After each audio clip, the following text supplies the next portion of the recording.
Good evening. In this special report for Channel 4, we're going to explore an extraordinary revolution in technology that is transforming the world. Tonight, we're going to show how our ability to handle huge quantities of data and to transmit it instantly across vast distances is changing the world and the way we live.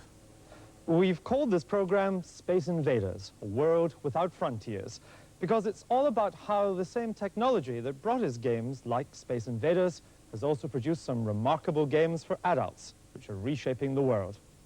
In the next couple of hours, we're going to be looking at the staggering technological developments which are part and parcel of this revolution. And we'll be looking in particular at the enormous growth in telecommunications, a growth made possible in part by satellites like this one. This is the European communications satellite produced by British Aerospace, designed to sit high in the sky, motionless over one sector of the globe, a 24-hour-a-day staging post for electronic messages. Now, this one satellite can carry 12,500 phone calls, plus 2 television channels, plus a vast amount of business data, and transmit the lot from one side of Europe to the other. But satellites in the sky do a lot more than just communicate. We'll be reporting on the satellites that are reporting on us, the eyes in the sky that are now looking down on every corner of the globe to analyze everything from the progress of crops to the chances of finding offshore oil. This is the Grand Canyon in America, seen from space. Today, satellites provide images of stunning clarity and detail, and those images can be enhanced with the help of computer simulations to produce some pretty stunning effects. But we'll be coming down to Earth too. This room is the nerve center of an international electronic banking network that can now shift billions of pounds around the world at the speed of light. And we'll be visiting Niagara Falls on the border between America and Canada, a border that is no longer a barrier. In the electronic age, the Canadians are starting to get worried about just how much longer they'll continue to be their own masters. We'll be reporting on the losers and the winners in the information age. One winner we'll be talking to is a young man who's managed to do with a home computer what we all dream of: beat the bookies. We'll be looking at how we can all take part in the information revolution, and who knows, maybe we'll all end up beating the bookies. Now, the common thread running through all these stories is information. Thanks to a most productive marriage between the computer and the telephone, a vast and incredibly varied amount of information is now exploding at us.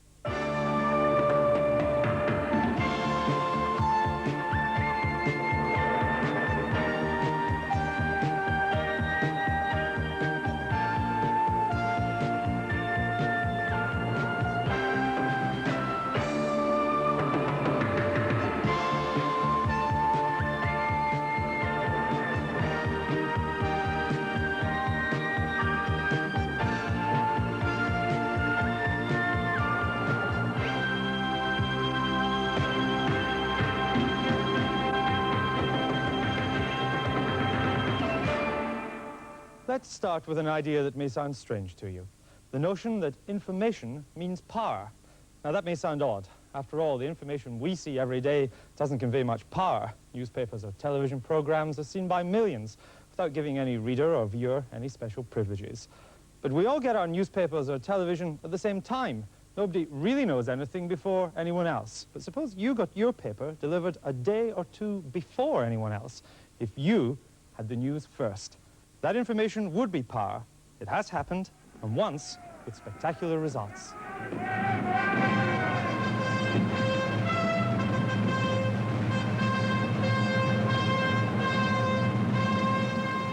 On the 18th of June, 1815, the Duke of Wellington's army took up its positions at Waterloo, blocking Napoleon's advance on Brussels.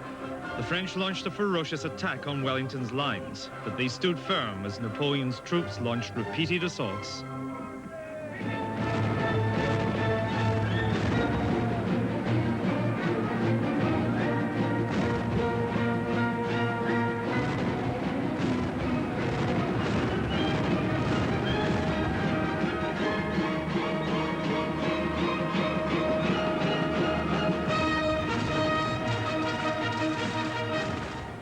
towards evening, as both sides neared exhaustion, the Prussian army under Marshal Blucher came to Wellington's aid. By nightfall, Napoleon and his army had been routed, paving the way to peace in Europe after more than 2 decades of war.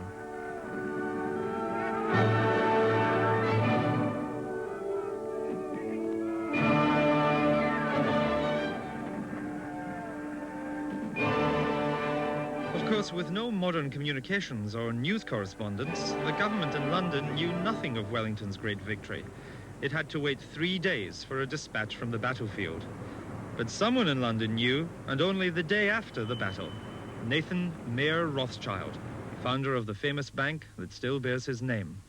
Rothschild understood the power of information and even had his own high-speed data link, a courier service which linked family offices in Europe to his London base in St. Swithin's Lane. At Waterloo, it served him royally.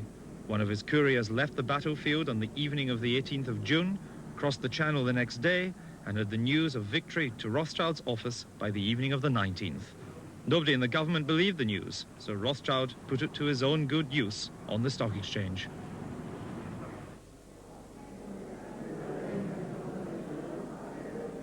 Standing at his customary pillar on the floor of the exchange, he sold stock very publicly. Rothschild had a reputation for calling the market. When he sold, so did everybody else. Prices plummeted. Then, when the market hit rock bottom, he started secretly buying, using agents to avoid detection. When official news of the victory came, prices soared, and so did the value of Rothschild's new investments. Nobody knows exactly how much money Nathan Rothschild made that day, but it was enough to make Rothschild's the leading bank of its time, and to create a legend. Now, part of that legend has it that it was one of these which helped speed the message across the Channel. No doubt such stories always get embroidered in the telling, but it is certainly true that when the family banking business became established, the Rothschilds did have a farm in Kent which was used for pigeon-based activities. In fact, this was taken so seriously that it led to the first attempt to stop what we now know as the free flow of information across international frontiers. It was a London magazine of the 1830s which carried the story.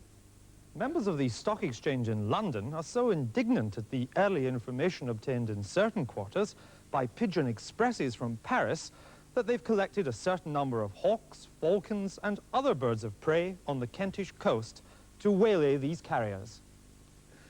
It didn't work, but we'll trust Providence no longer, I think. There we are. Thank you very much. Now, you may be asking yourself, what is the relevance of all this fascinating but comparatively ancient history? Well, consider this more modern situation. No pigeons here, I'm afraid, but the principle is the same. Have you ever thought about where your morning cup of coffee comes from? There is a huge network of people all over the world engaged in growing coffee, picking the beans from the trees, trading them, grinding them, and selling them on to us, the public. Now, most of the coffee that you and I drink comes from one country. 1/3 of the world's coffee is grown here in the southern states of Brazil. The weather conditions in the coffee-producing states determine how much coffee is produced each year, especially the degree of frost. If the frost is bad and reaches a long way north, then the crop is poor. If the frost is mild and doesn't come far up the country, then it's good. A bad crop means shortages and thus higher prices. 3 at 28, working one.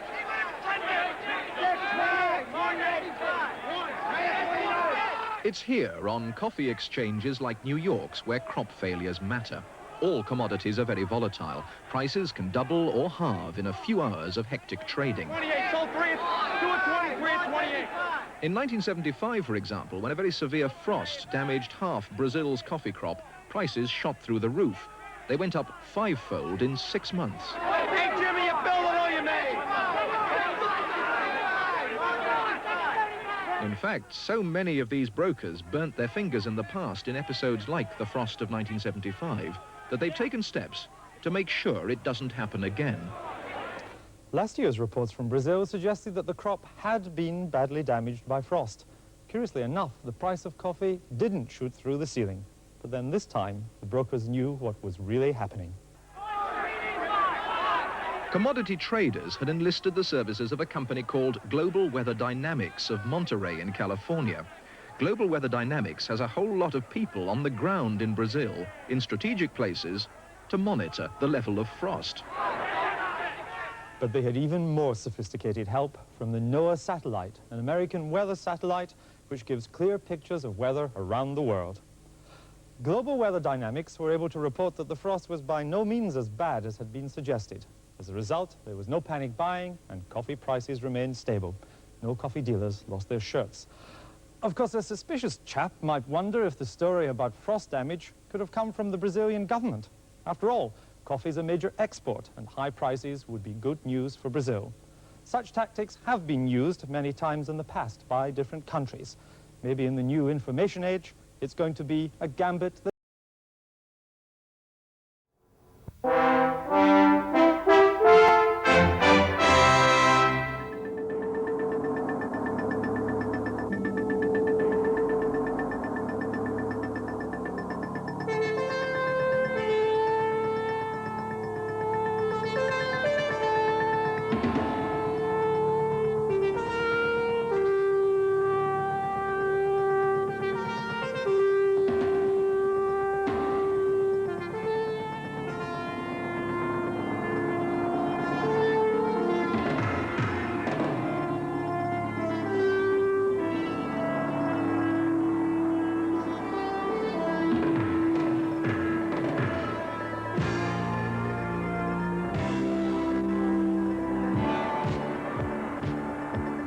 Good evening.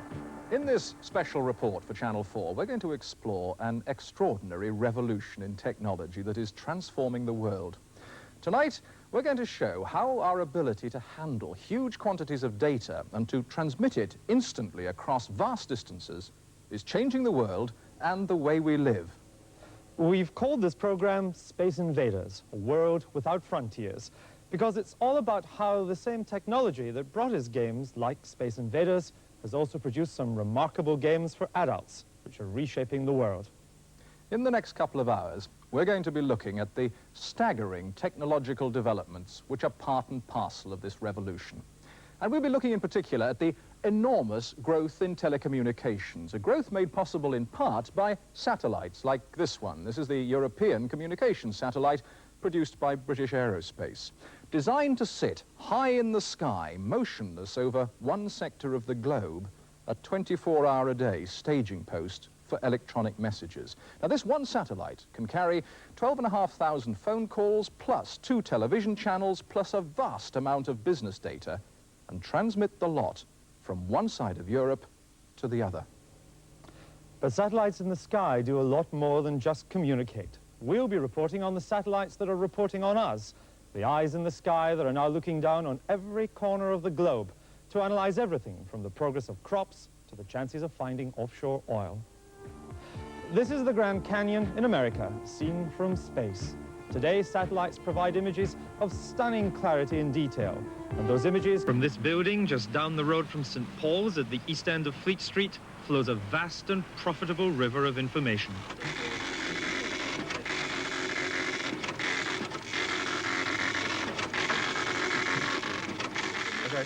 Information is Reuters' business, though to most people it's just an anonymous name on a newspaper story from some far corner of the globe. But that's not what pays the rent. What does is the financial news compiled at this desk, which is precisely how Paul Julius Reuter started out a century and a half ago. Like Rothschild, he used pigeons to get the news to his banking and trading clients. They bridged a 100-mile gap in the Paris-Brussels telegraph line. By train, any message took 9 hours to go that distance. By pigeon, only 2. Under each pigeon's wing was a message written on an early form of microfilm. This pigeon mail took off, and so did Reuter and his business. In 1851, he moved the headquarters of the agency to London. A key part of his operation was reports on the opening and closing prices on the stock exchanges of London and Paris.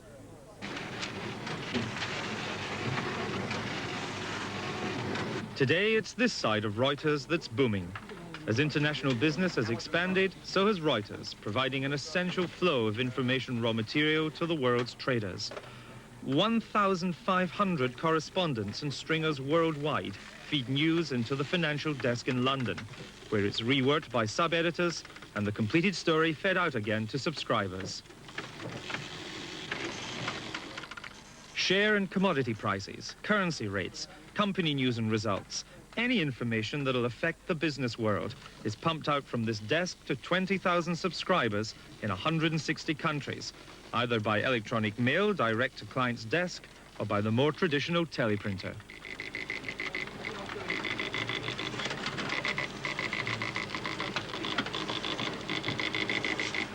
The 5 million words pouring daily through Reuters' switching room are the lifeblood of the world's traders and a goldmine to Reuters. In just 20 years, turnover has multiplied 75 times, profit more than 90 times, turning the company that reports business news into a news item itself. For the Fleet Street newspapers, which indirectly own Reuters, have decided to sell the agency. The asking price is likely to be over £1,000 million, which makes Reuters worth a lot more than any of the famous Fleet Street titles that own it. Now, what's made this revolution possible is the coming together of two technologies that once upon a time were a long way apart, the telephone and the computer. A mere 40 years ago, computers were in their infancy. Early machines like the American Electronic Numerical Integrator and Calculator date back to World War II. Now, they involved roomfuls of valve-driven equipment, switching mechanical relays, and only governments and large corporations could afford to use them. Today's integrated circuitry has dramatically decreased the size of the computer. This one tiny processor chip has the power to process data that 40 years ago would have taken racks of equipment. And indeed, developments like this have dramatically decreased the size of the computer. Units like this are now possible, which have infinitely more power than those early machines with their thousands of valves and hundreds of mechanical-driven relays. Continuing developments on the integrated circuitry front mean that the time will soon come when there isn't a business executive's desk, or indeed a living room, that isn't a step or two away from power like this. Now, when the original computers were invented, the network to which this telephone here and later versions of it connected still relied entirely on the vibrations of the human voice, converted into electrical waves and passing through a series of mechanical switches. At the other end, they were converted back to speech. At the time, the technology was seen as a miraculous invention. Or maybe that'll happen next time you dial 100. Today, the world's telephone network is changing to digital techniques, which means that it carries not continuous waveforms, but digital on-off codes, the same as the codes used inside computers. In effect, digital phones can carry words, text, or data from city to city, just as if they were still a stream of digits inside a computer. So the signals that are being transmitted perhaps only a few millimeters inside a computer like this can now, by the same technology, go thousands of miles round the world. Information can be moved more quickly and more easily from one continent to another than it used to be moved on paper from one office to the next. To give you an idea of how dramatic that change has been and what it means, let's look at how a message from California to here in Southampton, a distance of nearly 6,000 miles, would have been carried over the last 100 years, and how long it would have taken. Now, we've chosen a lengthy and rather unconventional message, the complete text of Shakespeare's Hamlet, the most famous of his plays, and about 33,000 words in all. It's hardly a typical business message, but if modern telecommunications can handle to be or not to be, then maybe nothing can defeat them. It's actually a lot less words than many companies are even today sending regularly across the world, using, in many cases, communication satellites. It is the sheer volume of data sent, as well as the speed of operation, that has had such a dramatic impact. But to make that impact just a little clearer, we're going to show you how raising the speed of transmission in effect reduces distance, how the world is shrinking. Let's start back in the 1850s, when the first steamships were plying the Atlantic. Now, to get Hamlet from California, it would have to have been carried. It would have traveled by a mixture of stagecoach and railroad eastwards to New York, and then by ship to Britain. All in all, the journey would have taken well over a month. You would have had to have waited a good quarter of a century before you could have made use of the first great breakthrough in telecommunications, the electric telegraph. Even then, transmitting Hamlet would have employed many operators tapping away at their keys at a whole string of stations along the route. Using wireless telegraphy, it would still have taken about 90 hours to get Hamlet from California to here. And of course, it would all have been in Morse code, which would then have had to have been transcribed back into good old English. But if you think about it, that's an enormous improvement on our original journey, which took well over a month. So if you imagine that we'd started with a globe 50 feet across, about the size of a hot air balloon, telegraphy would have reduced our globe already to about these dimensions. And our globe gets 2/3 smaller again when we move forward to the 1930s to an invention which adapted Alexander Graham Bell's telephone to produce actual text.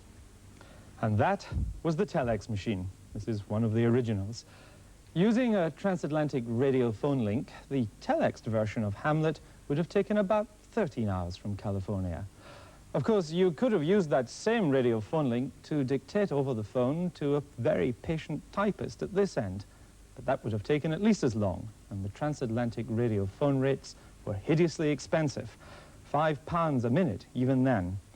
Costs did come down in the 1950s with the laying of the first multi-channel cable across the ocean floor. But by the 1950s, we would have been transmitting Hamlet on one of these. It's a facsimile machine, a kind of thing that the police have used for years to send out mugshots and fingerprints. Its great advantage is that it produces photographically exact copies of the original. The need for high-quality reproduction means that even this machine has its limitations. Now, on a modern machine, one much modern than these, the sort that's now used by businesses internationally, Hamlet would still take over 2 hours to reach us from California. But do keep remembering, we started taking more than a month for this journey. So using a facsimile system would reduce our world to something no larger than a child's ball. But even that is not the end of the story. Consider a system where a computer in California links through a telephone network to another computer here in Britain. Transmission time? Well, wait and see. We're going to link up live with a certain Lee Bonds in California to show you how it's done. And if you're wondering what that's going to do to our shrinking world, well, in a little over a century, it will have shrunk from something the size of that to something the size of this. We'll see you in All it takes is 2 computers, miles and miles of high-speed data links, and Lee Bonds. That's Lee up there. She's coming in from the headquarters of Hewlett-Packard, the international computing company in Palo Alto, California. Hello, Lee. We coming through loud and clear? Yes, hello, Andrew. Hi, you think this computer is going to be able to handle all this old English spelling? I hope so. So do I. Because what we're going to do is to ask Lee to send via her computer in California the complete text of Hamlet to us here in Southampton. Just to ensure fair play, we've asked Mike Matthews of Hewlett-Packard UK to be here with us. Now, what I have here for the experiment is a computer setup very similar to the one that Lee has in California. And remember that we did set out with a rule which said we had to finish with a printed text of Hamlet. So having dumped the computer file over the continent of America, over the Atlantic, into our computer here, we are then going to print out the full text of Hamlet on this high-speed laser printer, a unit which is capable of printing, not copying, actually printing 1 page in every 4 seconds. But all that happens in a second or two. First of all, we've got to get Hamlet across the Atlantic. So, Lee, are you still with us, and are you ready to go with your Hamlet file in Palo Alto? Still here and ready to go. Keep your fingers crossed. I'm going to start a stopwatch at this end, and we'll initiate the file dumping process, the transmission of Hamlet from Palo Alto to Southampton now. New file created, I have at my end. Things are looking good. Lee, thank you very much. Keep your fingers crossed. Right, stopwatch running, 25 seconds into the sequence. Perhaps it would be a good idea at this stage, when there's not a lot obviously happening, just to talk briefly about how we're trying to get these signals across. We're actually using a perfectly ordinary telephone circuit to bridge the 6,000 miles between Palo Alto and ourselves here in Southampton. Now, how the line gets here, of course, is up to the Telecommunications Authority. It maybe is making a satellite leap from the West Coast, from California, all the way into the UK, or it could be making a satellite leap to the East Coast of the United States and then coming by landline, or indeed, if the circuits are available, it could be using landlines all the way. But what matters to us is that it's working. And we should be able to check that the file is coming across. 24% of the file complete, just coming up on 36% of the file complete now. So, Lee, the messages are coming across loud and clear. Can we at this stage take a look at the equipment that you've got at your end? What is it that you're sitting at? Well, right now I'm sitting at a personal computer workstation. I'm surrounded by the keyboard, a storage disk drive, terminal, and behind me are a plotter and a printer. And what is it that Hamlet is actually held on at your end? Hamlet is actually stored on this floppy disk. People will say, of course, that we're cheating because not many copies of Hamlet exist on disk, but it is true, is it not, in the information age, that important information will be held in magnetic form on disks like that? It certainly is. Right now, a lot of companies keep their records. In fact, their only copies of their records on disks like this, backed up by what we call hard disks that can store even more information. Thank you for that. In real time, we're coming up on 4.5 minutes into our experiment. My display at my end tells me we're almost half complete. Lee, thank you for a second or two, but do keep your fingers crossed. Might be interesting too, seeing as television pictures are information, just to recount how we are getting the pictures of the lovely Lee from Palo Alto here to the UK. They are actually being fed from an Earth station, a big dish right outside Hewlett-Packard's headquarters, up to a satellite that's 23,000 miles up, down again to the cable television capital of the world, Atlanta in Georgia, where a little formatting takes place for the transatlantic satellite hop. So that's another 50,000 miles up and down via Intelsat. Are you still with me? To Madeley, which is the UK Earth station just outside Hereford. From there, it's going to the Post Office Tower in London. From there to Independent Television News, where it's transformed into the television standards that we use in this country. And then it's fed down to here. And there she is, having been through all that, still looking good. Lee, things are going well at this end. We are, well over half complete. We'll start printing in a second or two. But in the meantime, let's have a word now from our Hewlett-Packard guest at this end, Mike Matthews, who's with Andrew Neil. Thanks, Mike. I understand that Hewlett-Packard and other companies like you don't spend all day sending Hamlet across the Atlantic, but how much is this becoming an everyday part of the business world, this sort of transmission? Well, Andrew, that's very interesting. Actually, for the last 15 years or so, we've been using this sort of transmission with this sort of telephone lines to transmit our own internal messages and, in fact, financial data, orders, all sorts of information. But Hewlett-Packard's a computing company, so you might expect it to do that. What about other businesses? Are they doing the same? Yes, in fact, very many are into this sort of data transmission on a regular daily basis. Gents, forgive me interrupting, but we're approaching a moment in history. In fact, the VDU says we've already reached it. Hamlet is now across the Atlantic, and I should be able to print it at this end. So, here we go. And we should now be transferring Hamlet from the file we've received from Palo Alto onto the laser printer here. Indeed, paper is being fed through. Well, this is the moment of truth, isn't it? Check this one. See if we can get the camera in nice and tight. Oh, there it is, right at the top. Here we are. Even my schoolboy Latin recognizes that. Actus primus sina prima. Enter Bernardo and Francisco, 2 sentinels, and there it is in its Elizabethan glory. And we're on to the 3rd page already. So it'll take a wee while to print out all 60 or 70 pages of Hamlet, but things are looking good. Back to you, Mike. Sorry to have interrupted you. Just check it's not Macbeth, Mike. I'm sure we got the right play. To be or not to be, we'll be up shortly, yes. Now, I understand that the technology involved in what we've just done there isn't all that complicated, is it? Well, no, it's not. It's actually becoming simpler by the day, so much so that it's going to be possible for people to use this sort of technology even in their homes if they so decide. Now, a normal telephone line, will that be enough to bring this sort of thing in? The very same line that you or I might call to speak to Lee ourselves. So we, in fact, could no longer need to go into offices to transmit these huge quantities of data. We could do it from our homes or from wherever we want to be. That's right. And in fact, the systems are changing so radically that they won't occupy that amount of space any longer. They'll be much more like the today's rack-mounted hi-fi units. So you can get it in your country cottage. That's right, easily. What is going to happen next, though? I mean, we've already gone down from when we started this sequence, from taking over a month to get Hamlet here. We're now going down to a matter of minutes. Mike will tell us shortly just how many. What happens next? Well, I think what happens next is that there will be instantaneous transmission of this sort of information with reliable backup in other locations around the world, so that companies no longer need worry about having all of their data, their financial information, stored in one location where it might be more vulnerable. Let me ask this, because I think a lot of people at home will be thinking this. What is the point of sending this information so quickly around the world? Why not let it take a couple of days to come here?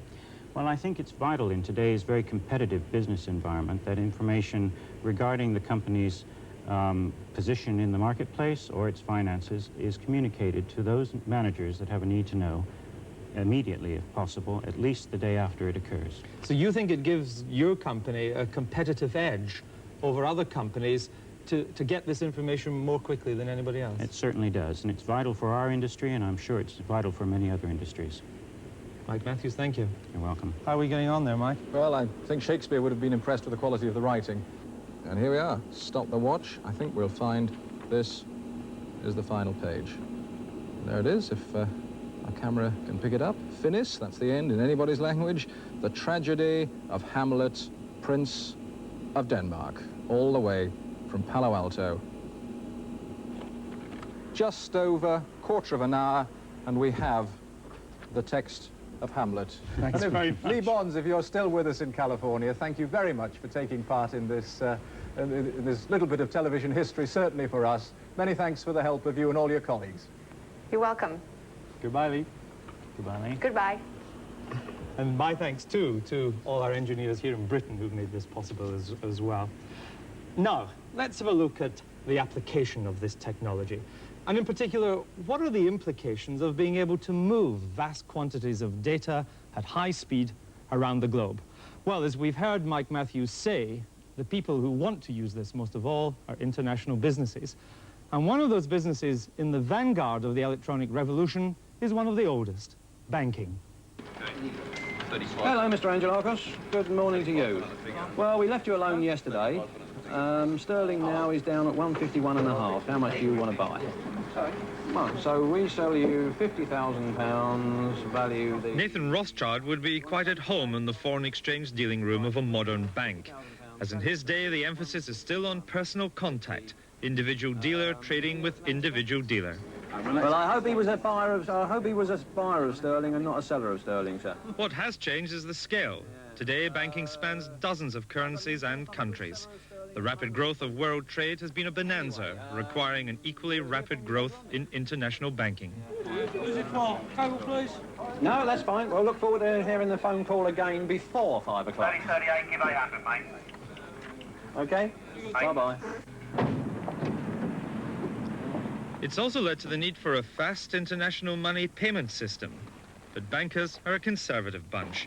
They like to see pieces of paper with signatures on them before paying out. And that is good news for companies like Securicor. Every working day, Securicor vans drive around London collecting checks drawn on overseas banks.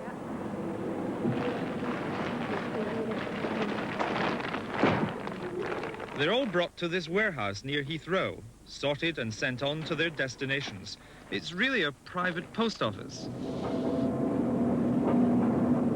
This van's carrying today's shipment of checks for New York, bits of paper which will travel the Atlantic in style. British Airways on supersonic flight to New York, flight BA 195. Every night at this special check-in desk at Terminal 3, security couriers and their bags board the 6 p.m. Concorde flight to New York. It gets to America in time for any check to clear in New York Bank the same day as it's paid into a London one. It's an expensive, if secure, way of transferring money, and may seem very modern and high speed. In the information age, however, it's as out of date as the pack horse.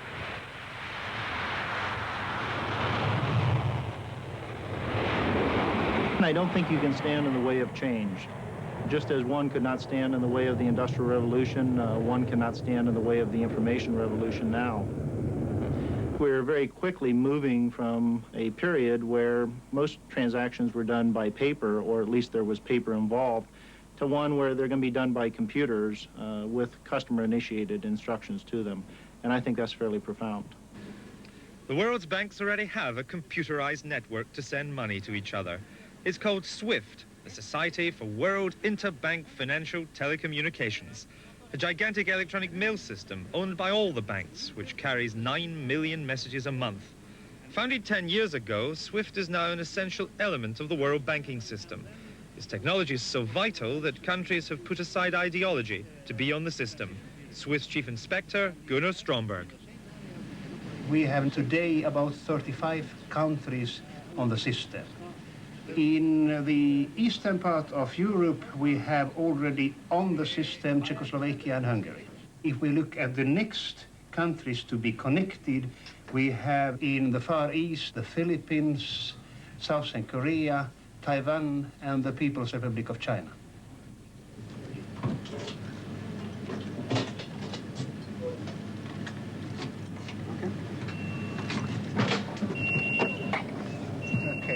This is Britain's access point to the SWIFT network, the concentrator room in an anonymous office block somewhere in North London.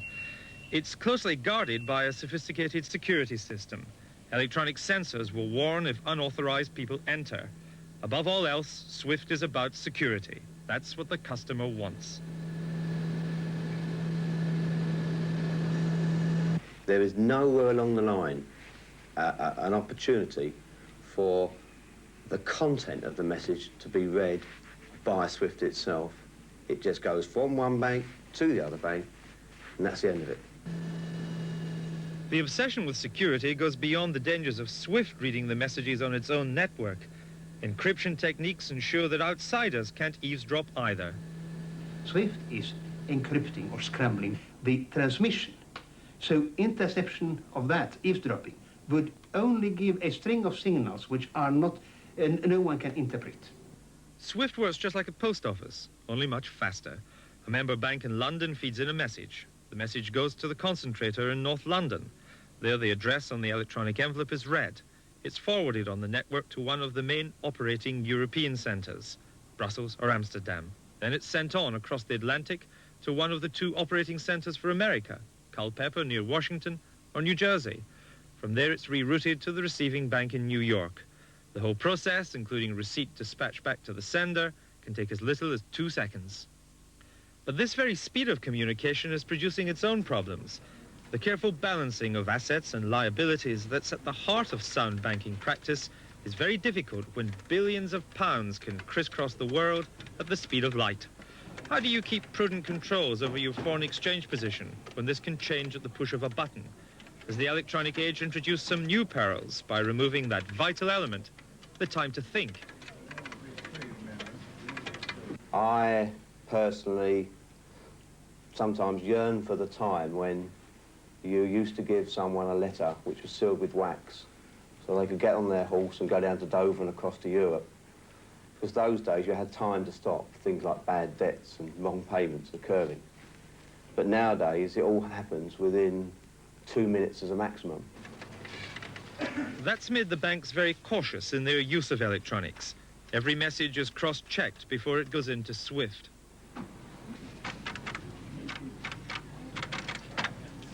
But the logic of the electronics revolution is irresistible. Sooner or later, someone will connect up a computer that can make foreign exchange dealing decisions to the SWIFT network. Instructions to buy and sell at pre-programmed prices will be carried out instantly.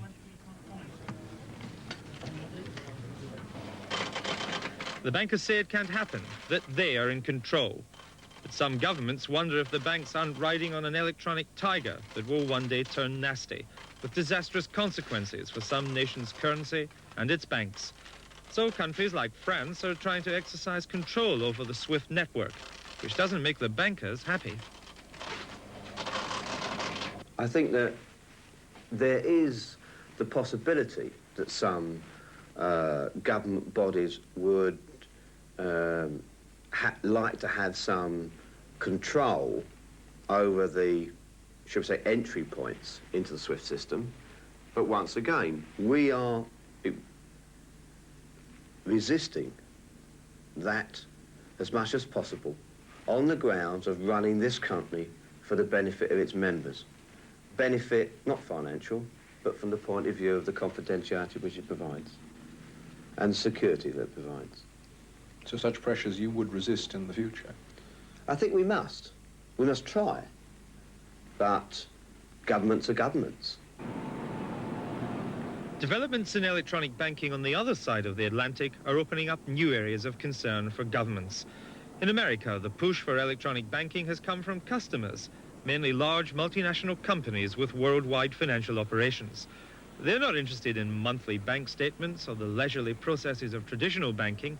They need to monitor their accounts and buy and sell foreign exchange on a minute-to-minute basis across the globe. Today, banks do just that. This is the central control room of Citibank's international communications network. Through here are routed the lines linking Citibank customers to their bank accounts around the world. What electronics will do is basically make it a global marketplace, so distance is no longer a constraint. It used to be that you had to do business with a bank down the street or around the corner. Now you can do business with a bank anywhere in the country or anywhere around the world. As the banks have followed their customers into going global, so they've changed the nature of their business. Citibank has effectively become a telecommunications company as well as a bank. It has its own leased line system which connects up Citibank offices worldwide. Customers can access it via a local phone call to their nearest bank branch. The ubiquitous microcomputer has made it all possible. Citibank has just sold this system to the American jeans manufacturer Levi Strauss, thereby putting a powerful weapon into the hands of Levi's head office. Jane Covanda of Citibank. The customer becomes his own banker. He can access his own account, get the information, and then act on that information. If the customer moves funds, it is done electronically. The company has the ability to approve money transfers which are input into the system overseas. Therefore, a subsidiary can decide to move, let's say, French francs 50,000, input it into the system in Europe, and the same day or the following day, the treasurer of Levi Strauss can come into his office and authorize that transaction to be moved. The beauty of it is that it's instantaneous, no waiting around for confirmation of transactions. Levi's has already saved $7 million a year, as well as tightening up head office control over operations. It's extremely centralized, and it really gives the treasurer immediate control of his cash position, and therefore with the time value of money today in the high interest rate environment, the company can take action on its cash position. This power to centralize decision-taking and then implement decisions immediately worries many. Third world countries see such technology as a dangerous weapon in the war of the haves and the have-nots. And even developed nations are worried by the implications for their independence and sovereignty. But soon, 24-hour, round-the-clock banking, the ability to move funds at any hour of day or night, will be with us. Whatever else bankers are short of, it isn't technology. The technology is here today to do a lot of things that people haven't even conceived of yet. Oftentimes I hear someone saying, well, gee, if we only had the technology, we could do the following. And it really has nothing to do with technology, because we have more than enough technology today to speed information, to allow transaction initiation to anyone, anywhere in the world. It's our ability to come up with creative solutions to problems that is really the bottleneck today. Governments fear that the bankers will prove to be a little too creative in driving the world down the electronic road. Inevitably, they're calling for regulation. Just as inevitably, the bankers are resisting that demand. We don't really look for innovation and development to the regulators. The purpose, the very word suggests controlling somehow something that exists. So inevitably, innovation, new invention must be brought into being in the private sector first. And then after it develops and so on, if there's a perceived social need to regulate it some way, then do so. But I think we'll really be in desperate shape if we say if it isn't first approved by regulation, it shouldn't be thought of, invented, or introduced. If you sit in a room and try and work out all the problems that could occur in the world and try and legislate for them, it probably could be a lawyer's dream and a banker's financial nightmare. Adrian Norman, probably more than anybody else, the bankers have grabbed this new technology, but have they thought through the impact of it on their own businesses? Some of them have, but not, I think, as much as they should have done. This technology has been grabbed not by all bankers, but by the operations side of banking, the people who have to move the money around, the electronic funds transferers. But it's the people who borrow and lend money who run the banks.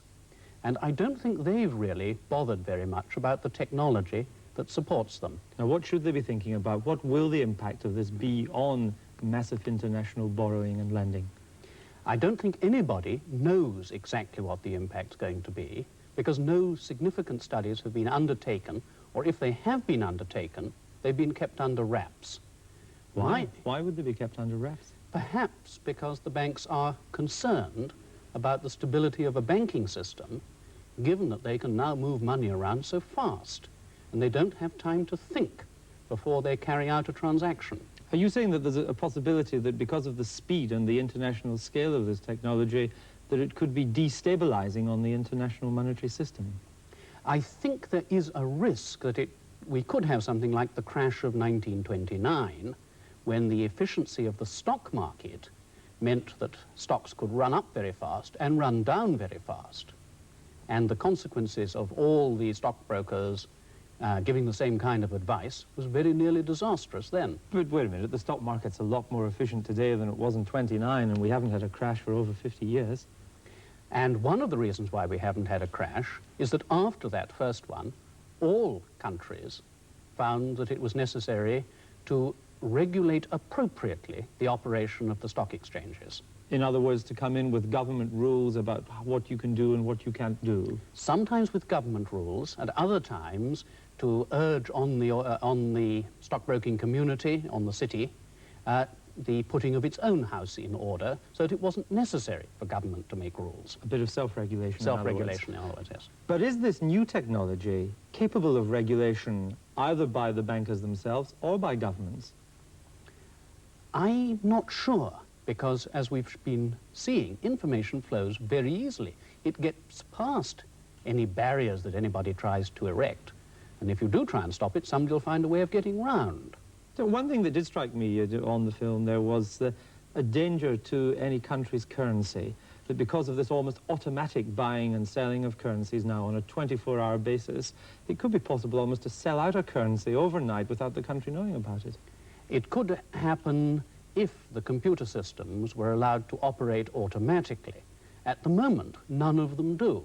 You don't have a bank's computer watching the currency and seeing whether it's going down, and if it's going down, selling before it goes down any further.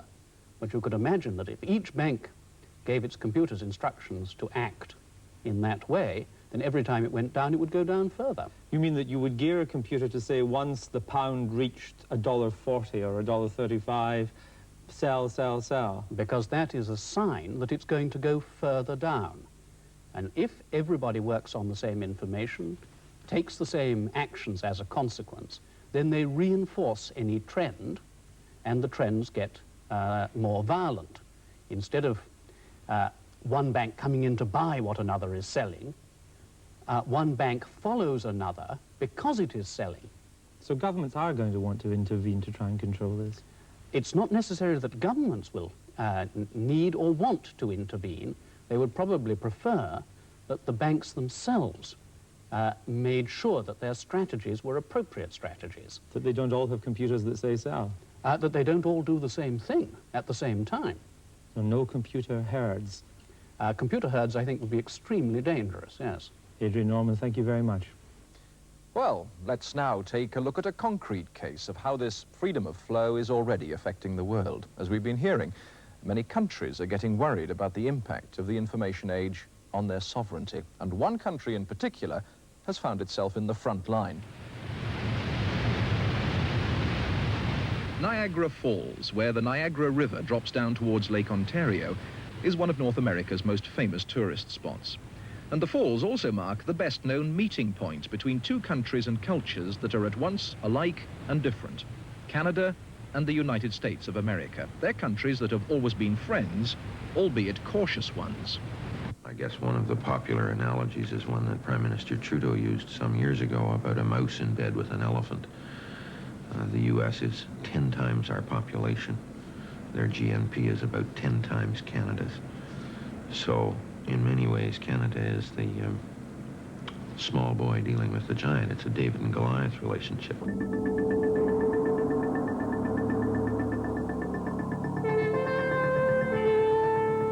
Big American Goliath is at the same time a valued partner and a potential threat to little Canadian David.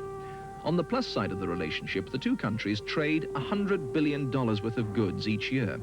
On the minus side, America owns almost 40% of Canada's industry, giving Canadians the fear of being swamped.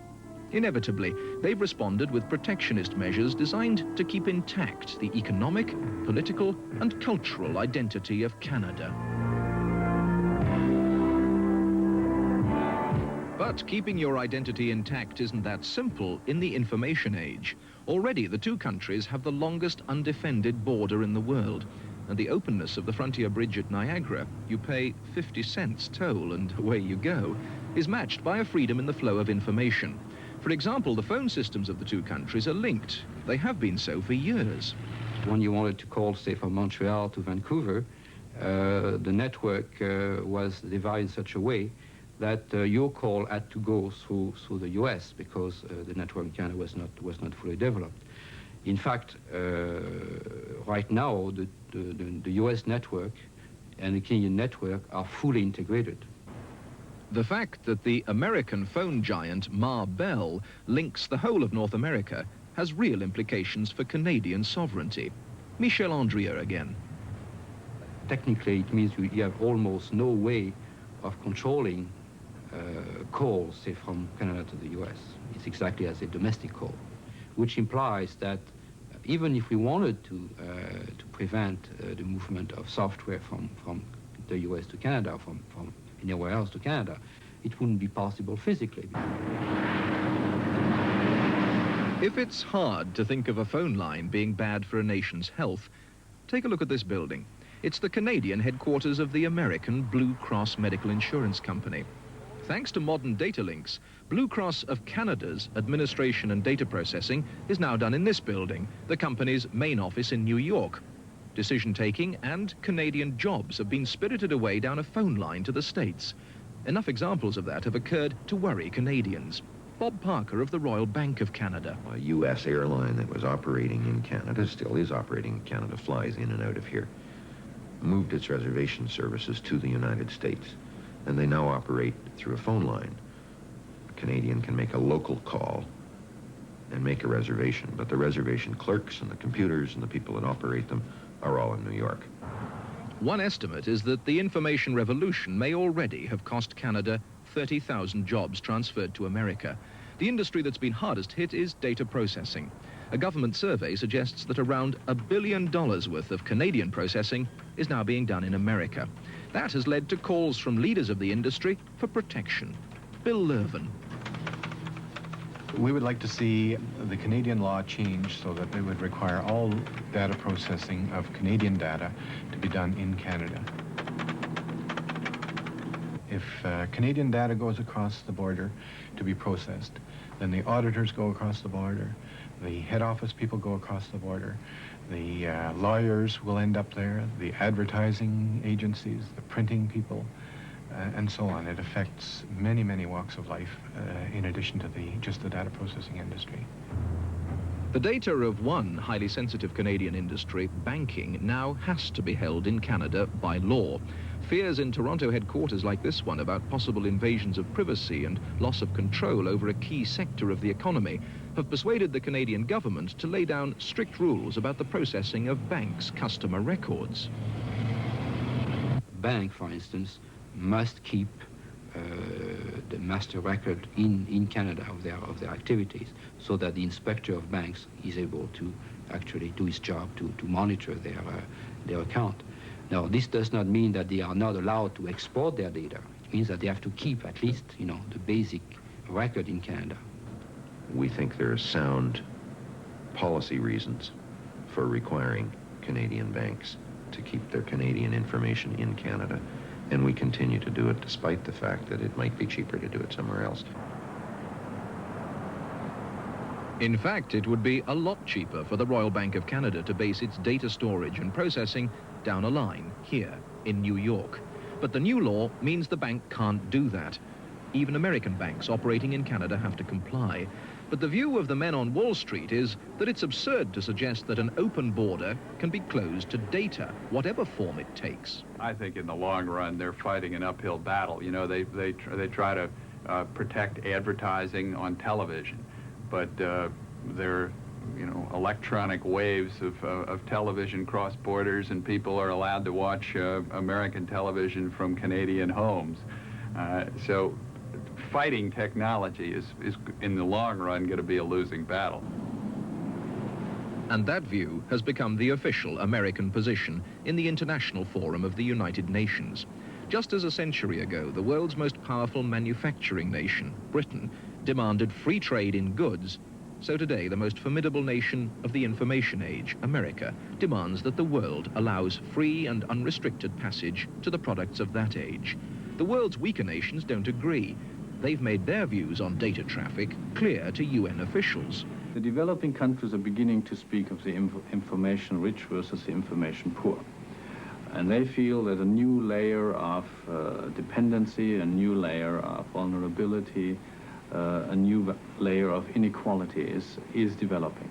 Most of the research and development pertaining to informatics and telecommunications, most of the manufacturing, most of the applications, and most of the data which are being utilized, databases, data processing, etc., are actually located in the developed countries. And within the developed countries, a good part, if not most of it, in the United States. Now, obviously, if you have a leading role in this market, you tend to advocate an open market system which allows you access to the rest of the world.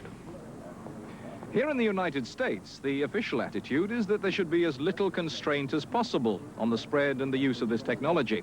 In fact, President Reagan has now established a special State Department team to persuade the other nations on Earth that the free market approach which has made this country the technologically most advanced of them all can now work for the benefit of everyone. Putting restrictions at this stage when the area is really taking off will work to the detriment, we would say, of the developing countries. But what do you say to those who accuse you simply of looking after the interests of Uncle Sam? Well, that's not an unusual reaction to the policies of any country, and in all frankness, every country pursues what it sees to be in its national interest, and we are no different in that regard. And we see these to be in the interest of the United States, and that is the basic reason that we are pursuing them. As President Calvin Coolidge said 50 years ago, the business of America is business. Open borders may be good for America, but what about everyone else if even nations like Canada can wonder if they're going to be left behind and become part of the new poor in the age of information? Canadian banker Bob Parker. If you simply throw the borders open, the U.S. is so big and so advanced in technical terms that the high-tech jobs would all end up in the United States, and Canada would be left, to use the Canadian cliche, as hewers of wood and drawers of water. The U.S. says we want open borders and free trade in services, information services in particular. The logical response from any other country, Canada, UK, EEC, Japan, is, well, if we did that, it's like giving the world's best runner a 100-yard head start. And countries are not prepared to do it.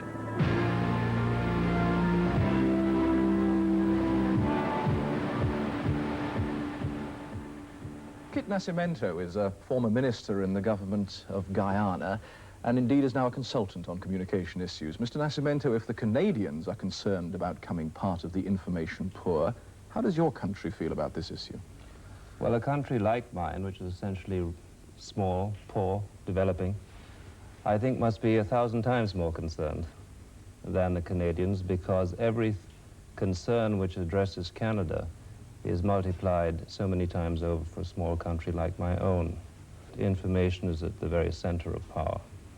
Political power, economic power, social power. At the moment, the revolution in information, which your program is addressed to, has been essentially benefiting a very small number of mankind.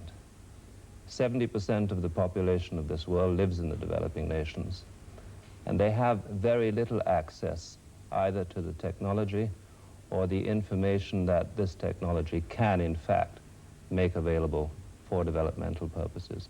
What are the specific concerns that you have, though? Because throughout this program, we've been hearing about freedom of the flow of information. Isn't that information as free to you as it is to anybody else? No, it's denied us at the moment because we do not have the resources to access it and to explore it. At the moment, both computers and satellites, which have married together to create this great information availability, are designed, they're manufactured, they are managed, and they are controlled essentially by very few transnationals, mainly based in the United States of America. We are denied that possibility at the moment.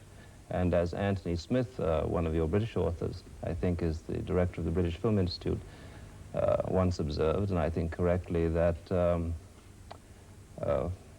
free flow enhances freedom only between equals. Well, let's at this stage in the proceedings bring Adrian Norman back into the discussion. You've been hearing what Mr. Nascimento has to say, Adrian. Do you share his concerns for countries like Guyana? I share part of his concern, and I'm not alone in having that concern. We talk a lot about this free flow of information, but you won't persuade a large multinational corporation that free flow of information also means the flow of free information, or the flow of information for free. They want to charge for the value of the information, which has cost a lot to gather, and they want to charge for the movement of that information. And the price that has to be paid is affordable by rich economies, but it's not affordable by most of the third world. And that is the problem that we have to tackle. And do you believe it ever will be affordable? I think that in the same way as we have had to make sure that trade is affordable by all countries, we have to make sure that information is affordable, not necessarily by giving the information away, but particularly by helping third world countries to use information, to be able to afford it by helping them directly, if necessary, to acquire it, and particularly by helping them to acquire the skills to use it effectively. Quick last word from you. I think that's a very fair comment. I think what one has to understand very quickly is that there's a great deal at stake here. There's economic power, an immense amount of economic power, and huge profits at stake here. The available information, for instance, from Landsat remote sensing satellites, places a transnational in a position of enormous power when it is negotiating with a developing country for exploitation and use of its natural resources. I think that illustrates the problem in a nutshell. Gentlemen, for the minute, thank you very much. Thank you. So the impact of the new information technology worries many countries who fear it may undermine their independence. But should they be worried? Adrian Norman said that the information wasn't affordable by everybody, but some countries are taking it anyway. Indeed, the information revolution could open the door for the poorest to the information wealth of the richest, as all nations become linked together by electronics. Maybe it's not the third world which should be concerned, but the mighty United States. America has always been one of the world's most open societies. Almost any piece of information you could want is freely available.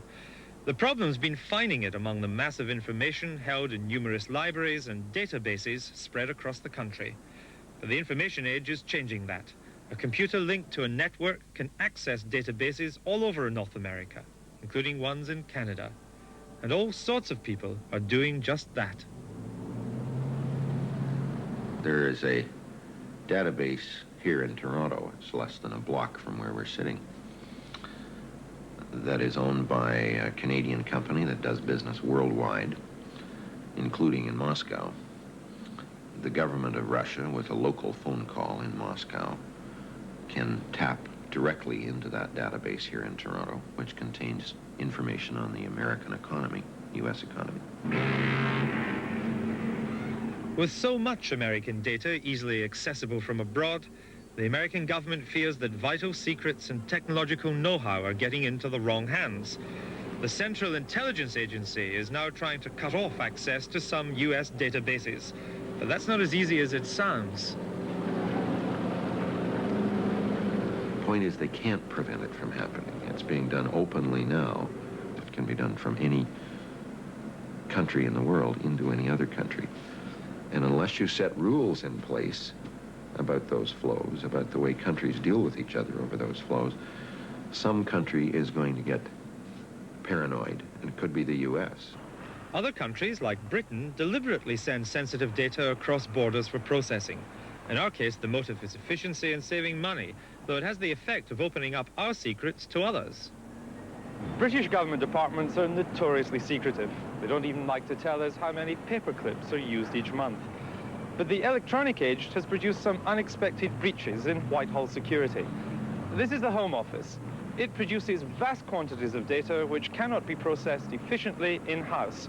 So information about Home Office spending, including things like security and the police, now flow out of here in computerized form to the offices of Timeshare, an American company, which then forwards that data for processing to the United States. The Home Office is using what's known in the computer world as a sunshine network. We're exploiting expensive computers in the States at times when American offices are closed and the computer's not in use. That's good economic sense, but it does mean that stored in a database in America is more information about the British government than is publicly available to anyone in Britain. So the new technology makes us dependent on the goodwill of others who might just close the gates when we need our information most.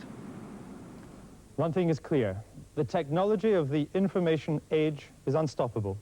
Whatever happens, we're going to have to follow its consequences. But perhaps not all these consequences are that terrible. In the last section of this program, we're going to suggest that some rather surprising developments are on their way. Developments that will allow all of us to play in these new games. In the last section, we looked at the way in which the fortunes of nations were being determined by new information technology. But as we've already seen, all this technology does, of course, call into question the very existence of clearly defined nations and borders. In particular, satellites in space are no respecters of where one country ends and another begins.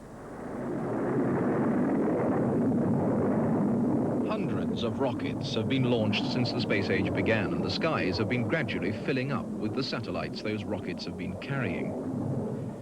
Operations Control at the Goddard Space Flight Center in Maryland is responsible for all United States unmanned satellites. At any time, up to 26 civilian satellites are controlled from here, with an undisclosed number of military ones looked after from a similar but secret facility next door.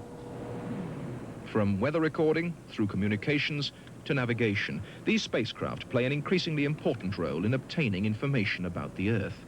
This area collects the transmissions from Landsat, the Earth Resources satellite program, which for 10 years has been providing high-altitude and very revealing images of the world below.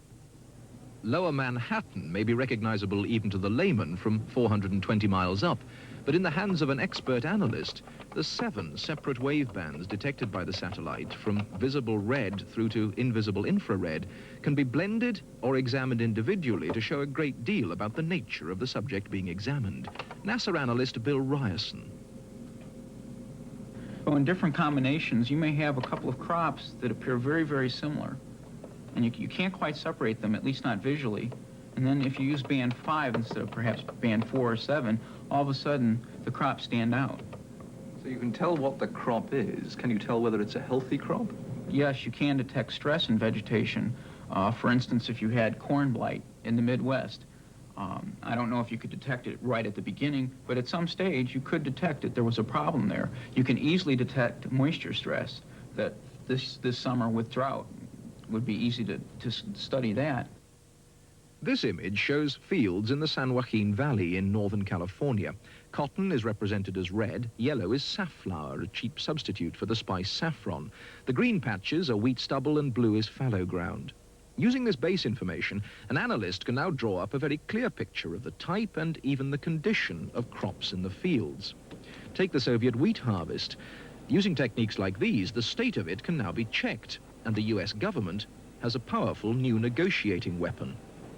One can use the satellites to obtain an indication of the total acreage that's being planted to that particular crop and also some idea of its condition.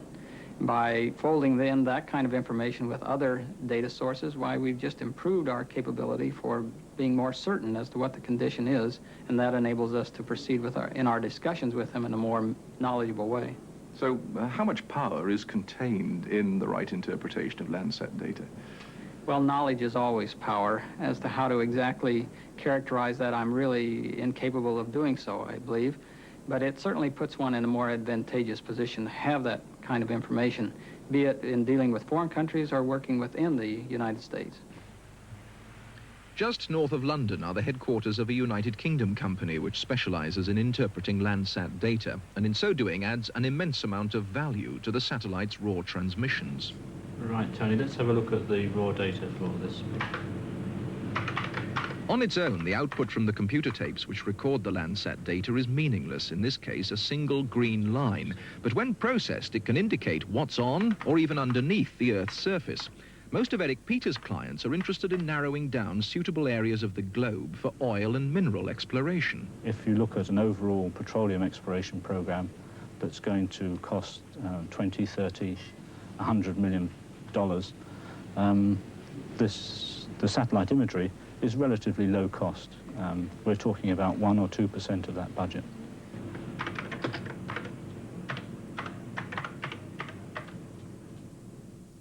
It's very difficult for us to measure success in terms of finding and locating deposits directly, largely because the value of satellite imagery is at the beginning of an exploration program. When our clients come to us, we perform a particular task and the work is passed on to the client, and very often it may be several years later before that leads to a discovery. And presumably if he wants to keep it secret, he may not even tell you it's been a success. Oh, that's true, yes. Because the images are computer-generated, they can also be computer-enhanced, with the system searching its databank for evidence of what a missing area of the image, known as a pixel, is likely to be. The computer can fill in any blanks in the transmissions from space, using what is all around the missing pixel to make a decision about what that pixel probably should have been. And pixel resolution is improving all the time. Landsat, which was principally an experimental system, first launched in 1972, has basically an 80-meter pixel size.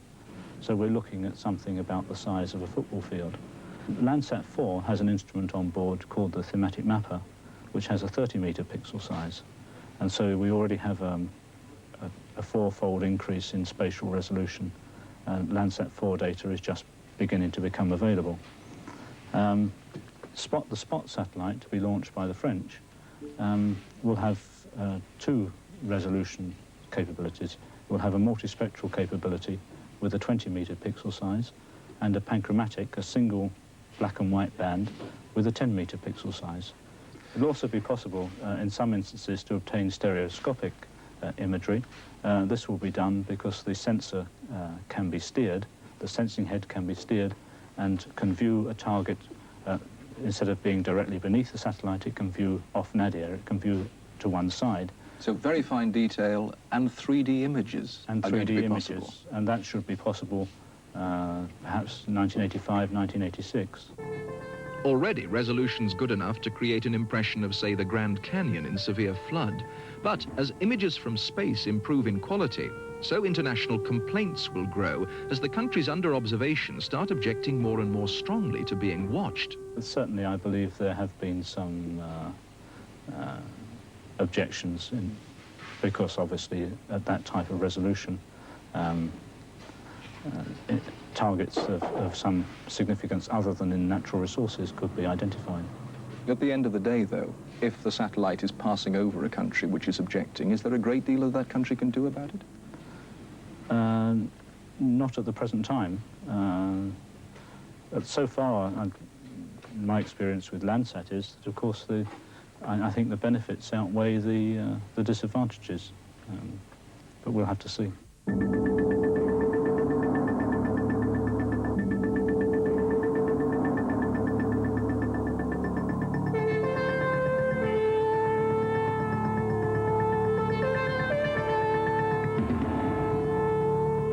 But other problems are now making themselves felt.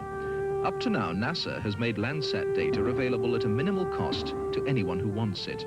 The program, which has cost $400 million so far, last year recouped a mere $2 million in data sales. The deficit is borne by the US taxpayer. Now, President Reagan is confronting that problem head-on.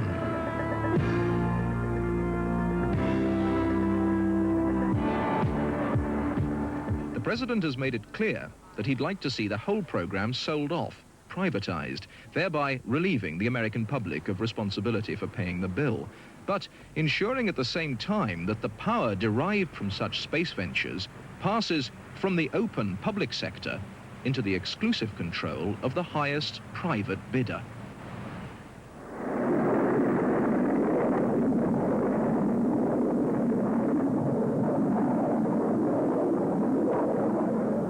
Elements of both the US Senate and the House of Representatives are outraged, and the measure may well not be approved. One critic is Representative James Scheuer of New York. Traditionally, we've been good guys, and I think we look like good guys when we act like good guys, and when we say we're going to make the product of our high technology available to the developing world so that they can develop their resources, so that they can enhance their agricultural products, and we'll make it available on a cost basis or even on a loss basis, because we simply want to do right. Now the government apparently wants to turn that over to private enterprise on a basis that would enable them to discriminate, on a basis that would enable them to turn over geological satellite data about Nigeria, for example, or China, about their coastal oil or gas resources to one of the big petroleum companies on an exclusive basis. But is there not a logic that in a free market economy, information, just like any other commodity, should be available to the highest bidder? Well, there's also another logic that says there are a few things that should be made available to everybody, and information is one of them.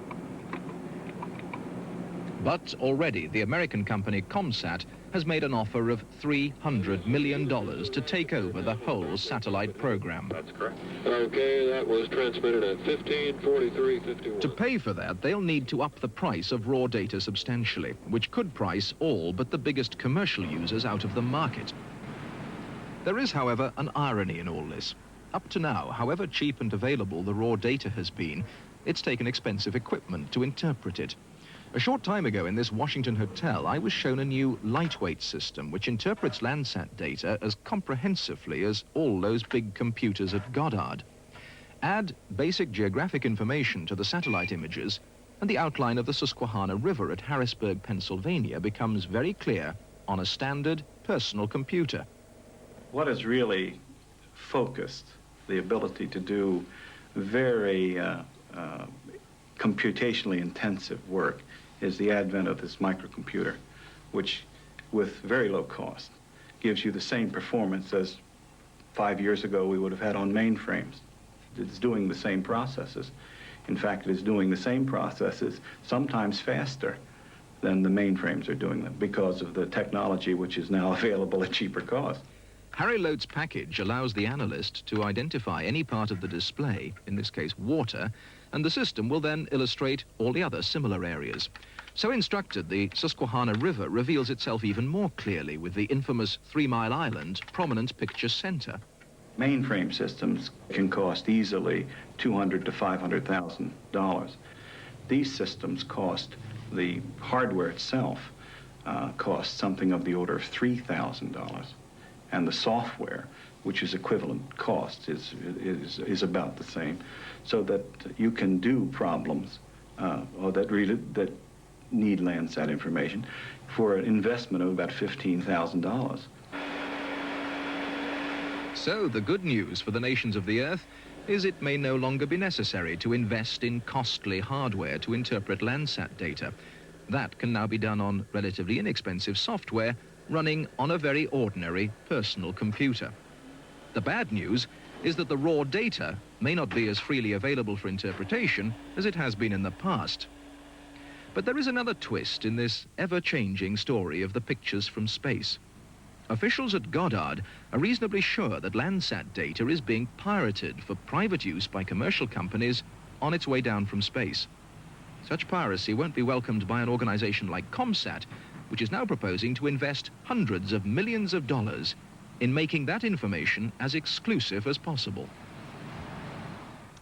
And it's that example of Harry Lotz and his inexpensive microcomputer that can do the same as a big mainframe computer that we're going to pick up on in the last section of the program. Soon it won't just be government and big business that can use this new technology. We'll all be playing. The key reason is that the technology is cheap and getting cheaper. To give a well-known comparison, if the car industry had developed at the same rate as the computer industry over the last 30 years, a Rolls-Royce would now cost you less than £2, would run for its whole life on a pint of petrol, and would develop enough thrust to drive the QE2. Right at the beginning of this program, we said that information was power, but it's only power if you know how to analyze it. The drop in the price of computers means that we can now all have at our fingertips machinery that can turn information into that power.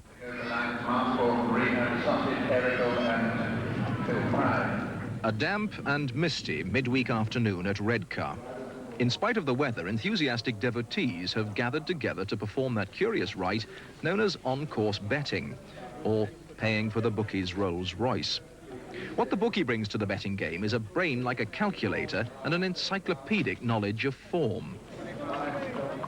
Against this, the punter pits judgment of horseflesh and precarious luck. The reason the bookie usually wins is that, unlike the punter, he doesn't care about the colour of the jockey's silks or the lucky names and numbers of the horses.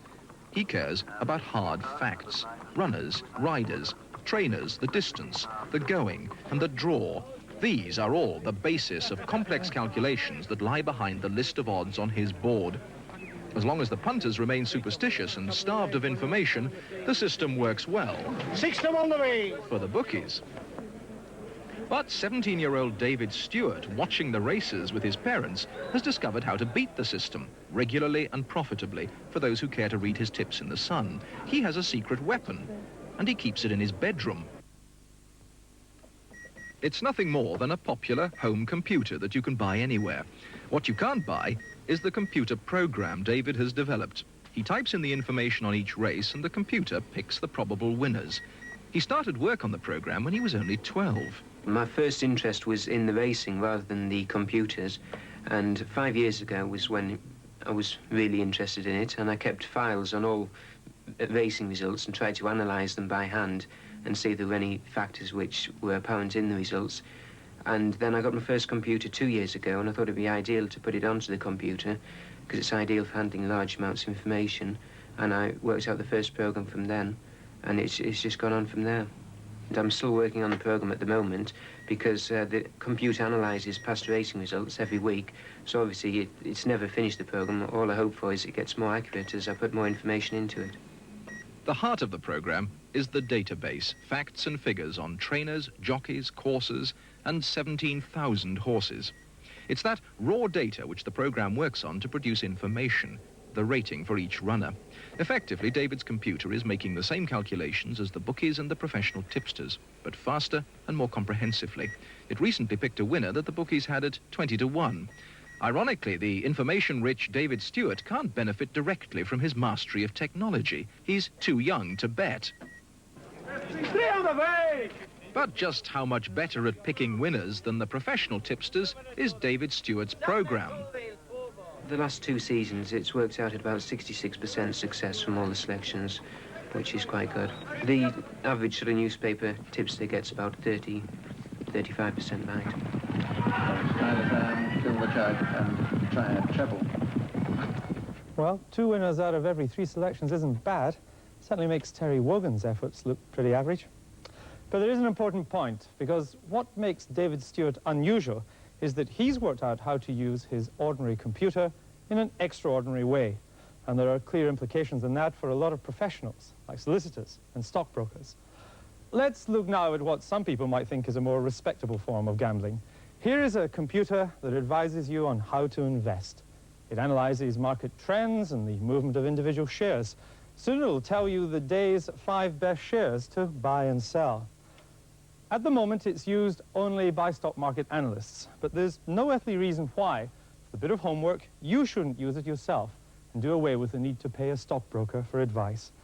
The key point is that systems like this can give you the power to make the decisions which up till now have had to be made for you by an expensive professional.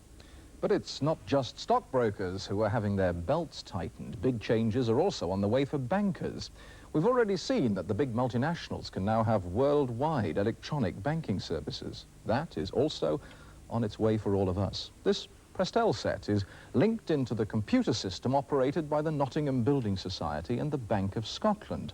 From a keyboard like this in the home, customers of this pioneering banking system can check their account balances, transfer cash from one account to another, pay bills, in fact do the majority of things that most of us still have to visit our bank or building society branches to achieve.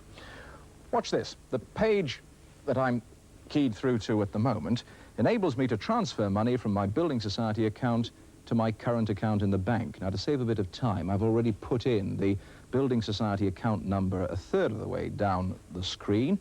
It's now inviting me to put in my personal identification number, my PIN. This, you'll appreciate, is one of the levels of security. So from the keyboard, M-I-K-E-R, not giving away any secrets. This is only for the demonstration. Of course, the PIN is normally a secret, as is the transaction number, which is the next level of security, 5697. The hash, of course, on each occasion commits me to the next line. The amount, £200 should do the trick. Transferring from building society to bank. Now it wants the date of the transfer, 25 Jan 84. And the next question right at the bottom of the screen, of course, is the number of the account I want to transfer it to. Well, the number of that one is 01004243. Do I now want to commit myself to that? Key 1 to send collected data. Let's do that and see what happens. We're now waiting for the computer because, of course, this is actually live into the computer system of the building society and the bank. And it says, Mr. Rod, account number so-and-so, amount of check 200, and if I've got enough cash, the transfer will be made on the 25th of the 1st. I've now reached the moment of truth. If I press 1, I commit my bank accounts to that change. And I can do that 365 days of the year, any hour of the day or night. Now, the Bank of Scotland and the Nottingham Building Society are in the forefront of this banking revolution because neither organisation has a large number of local branch offices spread throughout the United Kingdom. They want to expand without spending a fortune on acquiring any. But now that this system is starting to work, they have no need for branches. And if you think about it, that's bad news for the big 4 banks who do have expensive high street premises in every town in the country. But linking computer systems like that into the public network isn't as simple as it looks, because you have to overcome a language barrier. For just like us, computers speak a variety of languages and dialects. So what they need is an interpreter, and that exists. It's called, appropriately enough, Gateway, and it's a British invention. If you've ever booked an airline ticket, then maybe you've used Gateway. Let's have a look at how it works. And Hilary here is going to help me. Yes. Now, I think I'm going to need a holiday after this program. So, can we book some airline tickets on this? Certainly. We're looking at the moment at the Gateway page in Prestel, and by keying hash, I'm then asked to select the airline that I wish to ask for information. Where should I go? I think I'm going to go skiing on the Rocky Mountains. That sounds very nice. So what it means is I'd like to leave for New York tomorrow. That's January the 26th. Stay there overnight, and then go on to Denver next day. Can this do that? Fine, yes.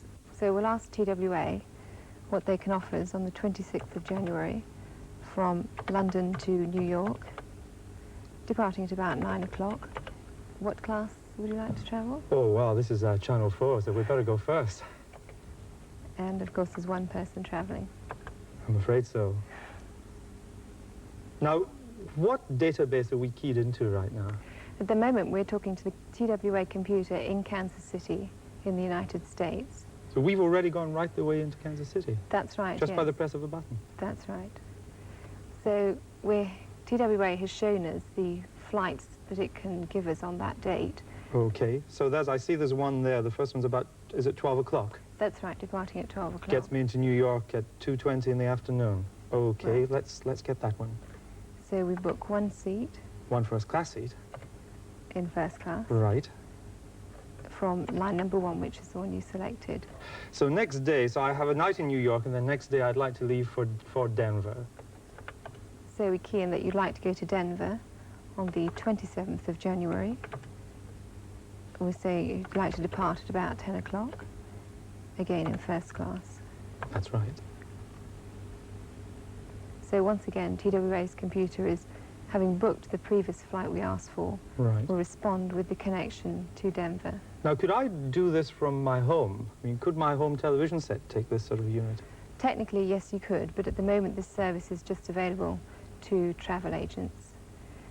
I'd have thought the travel agents are going to hold on to it, because if I had this, then I wouldn't need a travel agent. That's right.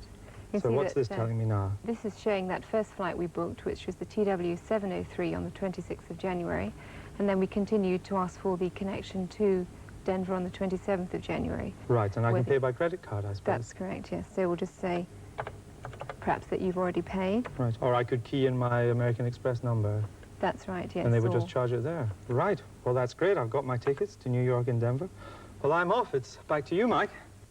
Who's still struggling to find the best place for his bank account. There should, of course, be no reason why I couldn't keep it anywhere at the end of a phone line. After all, if Andrew can access a computer in Kansas in just a few seconds, why shouldn't I keep my personal bank account in, for example, Germany? After all, the very simplicity of the gateway concept to the user means that individuals, as well as big business, should be able to use a computer anywhere in the world. And technically, it's possible. Through the Prestel system in Germany, which I've accessed direct from my terminal here, I'm now connected through their gateway to the Dresdner Bank, and I can make an application for a loan, which is again inviting me for a few details. I'd put down 30,000 Deutschmarks for starters. If I'm going to catch up with Andrew, that's the least I can manage with.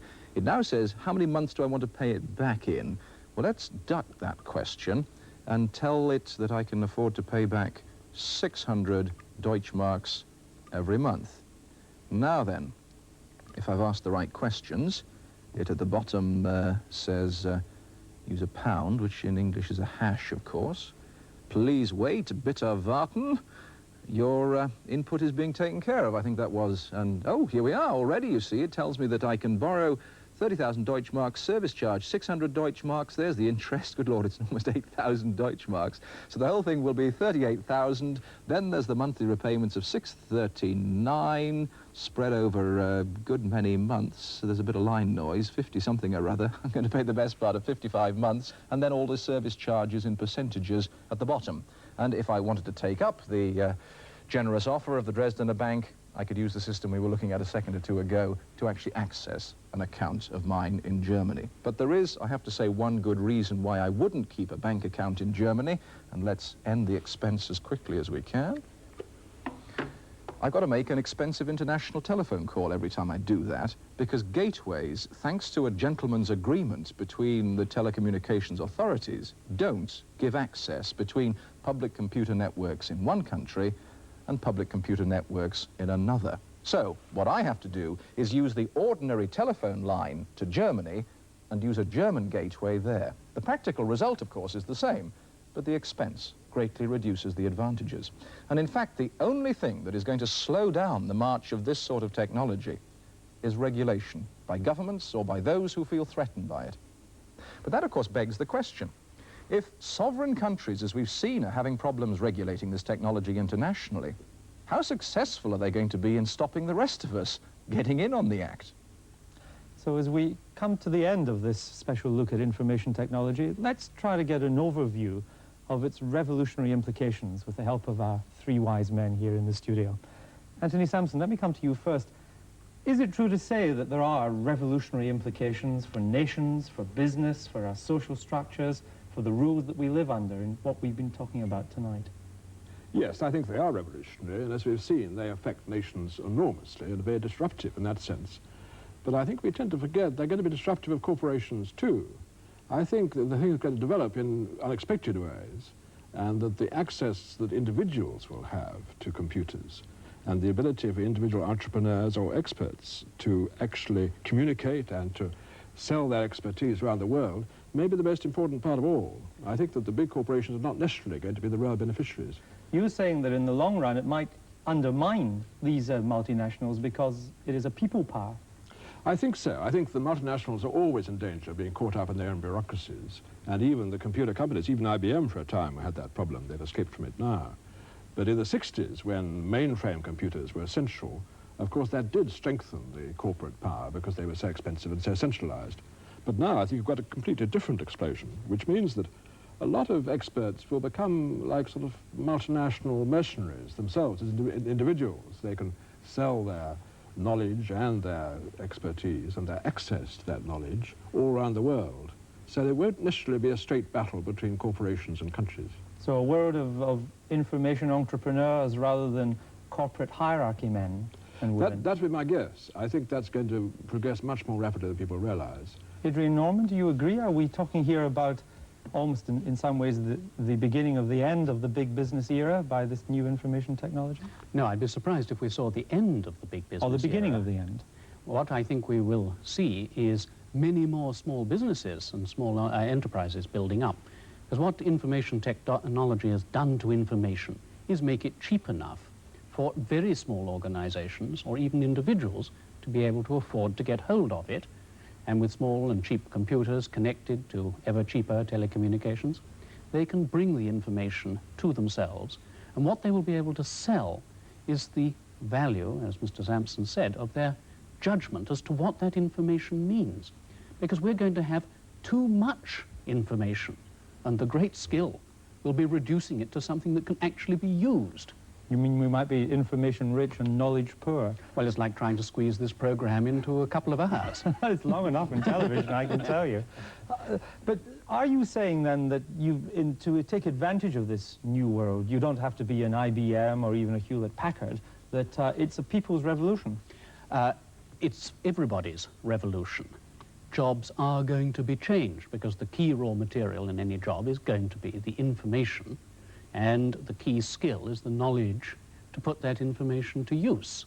Mr. Nascimento, if that is the case, if big business is going to find life a little more difficult in the new information era, why is the third world so apprehensive about that? Surely that's an advantage, since you've always been concerned about the influence of multinationals on third world countries. Because I don't think it is the case. Why not? I don't think it is the case because the transnationals have traditionally adapted to new technologies with far greater efficiency, with much larger funds at their disposal, with far greater ability to purchase the human resources necessary to adapt and use the new technologies than any developing country has been.